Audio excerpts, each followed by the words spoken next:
जितने भी रेवोल्यूशन है, जितने भी रेवोल्यूशन है, जितने भी जो है वो नॉलेज की बातें हैं, जितना भी जो बढ़ोतरी है इन चीजों में, जितने भी गिफ्ट हैं, वो आपको गर्म करेंगे।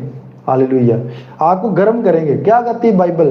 कहता कि मेरे फूल जाने के अंदेशा से। आज हम बड़ा फख्र करते हैं, लगता मैं नहीं फूल सकता, मैं नहीं फूल सकता। नो नो नो, ये खुद ब खुद होता है, ये खुद ब खुद। बल्कि अपने आप को हम्बल करो कि ऐसा हो सकता है, हो सकता नहीं बल्कि होता है। वजह क्योंकि पॉल अगर यह कह रहा है, पॉल देखो, अब देखो पॉल का लेवल और हम अपना लेवल पहले चेक करें। पहले हमें इस बात को देखना है पॉल का क्या लेवल था। हालेलुया।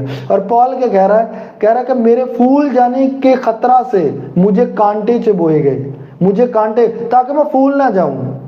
तो इस फुलावट को खत्म करने के लिए अब अगर पॉल को जरूरत है, तो हम तो पॉल की मानद अभी बने भी नहीं है, तो हमें कितनी ज्यादा जरूरत होगी अगर पॉल को 10